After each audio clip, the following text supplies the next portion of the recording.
ध्रुव जी महाराज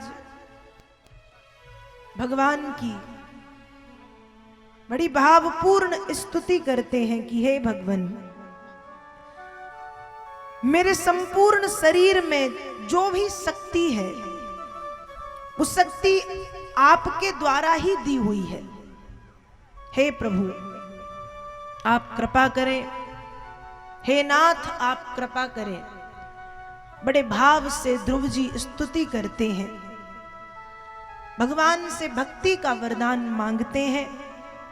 भगवान ने भक्ति का वरदान तो दिया ही साथ यह भी कहा कि ध्रुव 36,000 वर्ष तक इस पृथ्वी पर तुम राज्य करोगे और जब पृथ्वी को छोड़ करके आओगे तो मैं स्वयं उत्तर दिशा में तुम्हारे लिए ध्रुवलोक का निर्माण कराऊंगा। उत्तर दिशा में तुम ध्रुव तारा के नाम से जाने जाओगे। दुनिया के सारे तारे टूट जाएंगे, डूब जाएंगे, नष्ट हो जाएंगे, लेकिन ना तुम टूटोगे, ना डूबोगे, ना नष्ट होगे। उत्तर दिशा में तुम्हारा स्थान निश्चित और स्थायी होगा। वरदान पाकर के ध्रुव जी आए, भगवान अंतर्धान हुए। जिन माता पिता ने, जिस मां ने पिता की गोद से उठा के फेंक दिया था, बोलिए श्री वृंदावन बिहारी लाल की जय, हनुमान जी महाराज की जय। ध्रुव जी वरदान पाकर के वापस घर आए तो जिन माता पिता ने ध्रुव जी को एक प्रकार से त्याग दिया था, सौतेली मां ने और पिता ने, आज उन्होंने ही ध्रुव को चूमना, ध्रुव को हृदय से लगाना प्रारंभ कर दिया।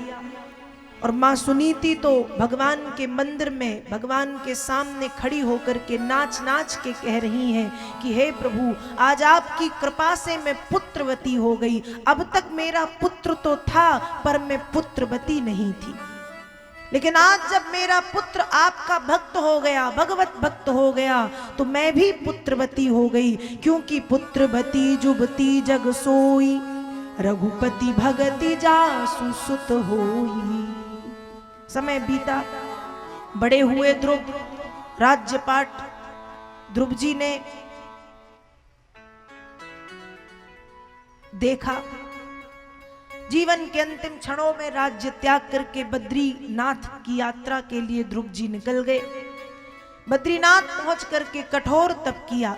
एक दिन जब ध्रुव तपस्या से जागे, तदोत्तान पदः पुत्रो ददर्शान्तकमागतम्, मृत्योर्मूर्धनं पदं दत्वा आरूरोहाद्भुतं गृहम्।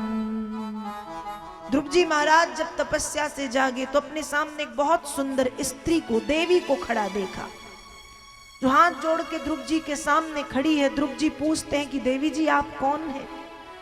ध्रुव ने कहा महाराज मैं मृत्यु हूं। ध्रुव जी बोले मुझसे क्या चाहती हो? मृत्यु ने कहा आपको लेने आई हूं। ध्रुव जी ने कहा चलो। मृत्यु सिर झुका के खड़ी है। ध्रुव कहते हैं देवी आप विलंब कर रही हैं, मैं तो कब से तैयार खड़ा हूं। मृत्यु कहती है हे महाराज ध्रुव, संसार के अन्य लोगों को जब लेने के लिए आती हूं तो किसी को अपने दांतों में दबा करके ले जाती हूँ, किसी को रस्सी से बांध के घसीटते हुए ले जाती हूँ, किसी को कोड़े से मारते हुए ले जाती हूँ, किसी को घसीटते हुए ले जाती हूँ। लेकिन हे महाराज ध्रुव, आज आपकी भक्ति के सामने मृत्यु भी सिर झुका के खड़ी है और मैं मृत्यु आपसे निवेदन करती हूँ कि मेरे सिर पर पैर रख के आप भगवत धाम के लिए प्रस्थान करें। तब ध्रुव जी महाराज मृत्यु के सिर पर पैर रखते हैं और भगवत धाम के लिए गमन करते हैं। ये भक्ति की महिमा है।